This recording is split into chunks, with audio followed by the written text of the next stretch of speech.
Hey guys, welcome back. It's your brother in Christ, Weston. Thanks for joining me today. So today's article comes out of End Times Headlines. Let's get into it. General Mills warns prices will rise in 2022. Well, if you've been following this channel, we already talked about that. McDonald's forced to ration customer fries and pet food shortage worsens. And our lovely image right here of a lady behind empty shelves going, what happened? Or kind of like just, where is everything? Yeah, exactly. Where is everything? So it reads here. It appears that supply chain shortages are causing chaos from cereal to pet food. According to the report from Yahoo News, General Mills Inc. missed Wall Street's estimates for quarterly profit on Tuesday, as the Cheerios cereal maker grappled with soaring prices of raw materials and higher cost of freight and labor. Right. Shares of the Minneapolis, Minnesota-based company were down about 4% in the pre-market trade. Prolonged supply chain disruptions and shortages of truck drivers, which is huge, in the United States have forced packaged food makers to incur higher costs, adding to spiraling prices of ingredients like wheat, corn, and edible oils that have already crimped margins across the sector. Right. So if those trucks aren't moving, we're not eating. I'm just gonna let you know that right now, unless you're growing something. And with everything that's going on with the girl dates, right, that are trying to work their way back up, and I just don't understand how that's possible. And then the Green Deal that is new. I'm trying to say these words differently, so I'm pulling up my socks. What is it? With stuff like that, it removes certain automobiles, trucks off the road, right, to protect emissions and the global AC that is happening, right? And supposedly, man, I don't even get me started on that. You want to see real global AC? Just go read the book of Revelation. Anyways, so with that said, people aren't going to eat, and the more we continue to clamp down on that, the more where it's almost like we're imposing and wanting this to happen. And not because people aren't complying, it's because the measures that are being taken are so radical and so un-American that people are pushing back, and people who are like, hey, look, man, if you're going to do this to me, then I'm not going to drive a truck at all. I'm not going to take anything anywhere. I'm not going to offload anything and take it to anywhere. And yeah, I mean, I'm just being as real as possible. Like, I mean, I wouldn't be surprised if we had to drive to like a freight, a place where they take in cargo, right, and then pack it ourselves and buy straight from there. If not, put more supply and demand on the local markets, which are growing their own foods locally, right? But then those guys will run out because they probably aren't able to handle the intake or the demand, excuse me.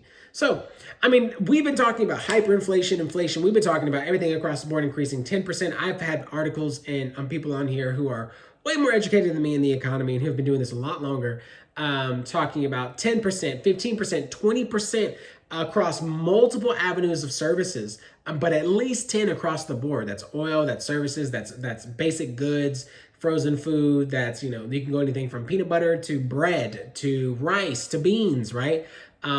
Basic things that we all can eat, but maybe don't eat all the time, right? And they're probably stocked high sitting somewhere, but the price of just getting that out now, or even getting access to them, and then having the supplier having to increase that because they are so backfilled on inventory or inventory backlog, and they're trying to get out the demand and they just can't.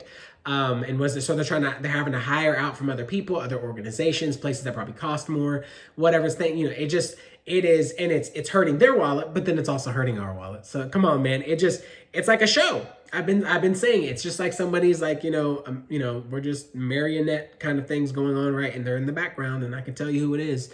What is it?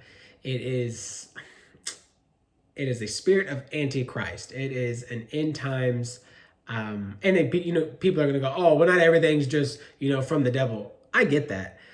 But when you're in the end times, when like I fully believe we are, there's a clear delineation between things that are good and things that are bad. And at this point, the things that are bad are rising up to an occasion or to the surface so much. Why? Because there is somebody who is coming to save the day. And it's not Jesus yet. It's somebody else who's not Jesus, and that's who you should be concerned with. Or just really you should be concerned with knowing the Lord and that you don't die in your sin. or die in unbelief. But not knowing that the person that's coming is not Christ and is an antichrist. An antichrist is a false Christ. So, okay, let's finish. To ease some of the cost pressures, General Mills, like Kraft Heinz Co., and Campbell Soup Co. have bumped up the prices of products. However, heightened inflation and supply costs in the quarter outstripped General Mills' efforts to raise product prices. Chief Executive Officer Jeff Harmening said in his prepared remarks, adding, "The current environment is as challenging as I have seen in my 27 plus years in the industry." Meanwhile, Bloomberg is reporting that McDonald's holding company, Japan, will only offer French fries in small sizes from Friday after flooding at Vancouver Port and the C word blank Emic has cut off supplies of one of its key offerings. While the fast food chain is trying to address the problem in alternative flights and cooperating with suppliers and importers, it will only offer small size French fries from Friday through December 30th. Elimination of medium and large offerings were necessary to ensure that as many customers as possible will have continued access to our French fries. McDonald's hopes, and mind you, McDonald's has some bomb French fries. I like French fries. I love French fries from a lot of places, but when I think of a French fry, nostalgically, I either think about a Wendy's, a Whataburger, or a McDonald's. And I don't eat a McDonald's hardly ever. Like, I think ever. It's been so long. But if I'm thinking about a French fry, I will think of McDonald's because on a tier list of French fries, they're up there. You can try to tell me they're not, but they are. And I'm not saying McDonald's is the best. We're not going into fast food hierarchies right now, but maybe I'll make a video and we can discuss what's the best fast food chains out there in their food. Anyways, let's continue. It says here, McDonald's hopes that the supply issues that will affect its 2,900 outlets in Japan will be resolved by New Year's Eve, and said the move won't affect its hash brown offerings. Well, that's good. I mean, you got hash browns, you got potatoes for hash browns, you just got potatoes for French fries, which is weird, I guess. Customers will get 50 and 40% discount on the set items to reflect the smaller portion. Set items at McDonald's will come with a medium-sized portion of a French fry, and customers have the option to increasing or decreasing the size. At 74 grams, 225 calories a serving, a smaller size is about half the portion of a medium-sized offering. Have you noticed some empty shelves and pet food aisles at your local grocery store? The Johnson City Press contacted Ross Purdy at Food City to find out what's behind the shortage and when the shelves might be fully stocked. Purdy is vice president of merchandising for Food City. He said problems that have plagued the country's product supply chain, we've talked about that, causing bottlenecks and shortages, have had an impact on pet food. And the biggest impacted segment of pet food supply is canned food, especially canned cat food. According to Purdy, you have heard all about the port issues. Well, this is having an impact on supply of canned pet food, he said. WCVB stated, "We are on the phones daily with our suppliers and they're trying to get inventory as best as they can," said Dan Laval, manager of Pet World in Natick. "It's tough on everyone, so we're doing our best to try to get the products in a timely manner, but it's a matter of containers being stuck out in the ocean." Why is this still a thing? How is this still happening? Somebody tell me, how do you have cargo sitting there that have precious goods? And you know what? I would dare to think that some of those things are probably rotten at this point. Like they're done. It's just that container is not even worth. It's worth getting off the ocean to dump everything into a landfill or something, get rid of it, and go back and get some more. I'm telling you. And I don't know how or why there's still bottlenecks that are still happening. Like after months of this and talking about it and knowing where we're at and talking about inflation, how do you not make every effort to get those things off ships, onto trucks, and into stores?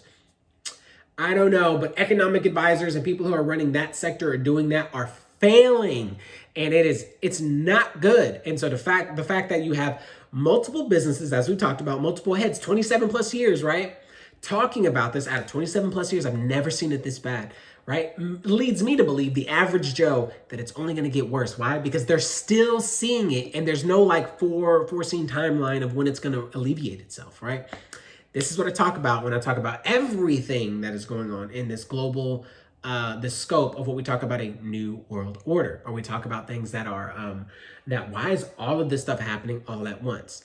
And it seems like it's not stopping. And I mean, it was just new topic every other day. You thought something was safe. Well, it's not. And it's just continuing to just spiral out of control. And it only appears to me that why? Because we're giving rise to this new world order, this new economic system, this new monetary system, this new food system, the way we handle food, the way we handle medical, the way we handle care, the way we handle services, the way we handle trucks, the way we handle everything. Why? Somebody's got their hands on it, maneuvering it, right? Right? And it just seems like an agenda. And it's just happening so fast. And I think even I'm forgetting about things that happened a year ago because I'm trying to keep up with things that are happening now. And if I don't make videos, if I don't save the links, man, I'm going to be like, wait, there was this. And it's just like, it's literally, whiteboard, and you got the guy, I'll put an image of him and he's like, conspiracy theorist, right? And then he's like, hey, and he's drawing the red dot, the lines, and he's looping them around. And it's just like, it's all absolutely all connected. And I'm not crazy for saying that. If you think I'm crazy for saying that, I think you're crazy for not even, you're thinking or being completely oblivious to what is going on, not only in nature, in volcanoes, in other cities, in food, in administrations, in power, in Australia, in South Africa, in these guys, in the different versions that are flying. Goodness gracious, like we could just have a conversation just about all the things that are happening and not even in detail and just try to fathom how is this all happening. Let's finish out. It says here, when it comes to combating food shortages, Laval said or suggests that a little bit of variety can go a long way. Try to give your animals some sort of different options just to try so you're not stuck with one particular flavor. Get them to try another flavor by that company, Laval said. Anyways, I mean, it just sounds like it sounds like the same thing you're going to say to humans. Well, just get them to try a different flavor. Like one little flavor can go a long way. Try a little bit of mixture, try a little bit of this, a little bit of that. See what I'm saying? It's just, I don't know when it's going to stop. So that's my little guy who looks like he may need my help. So anyways, guys, that's the video. Let me know what you all think. I'll see you in the next one.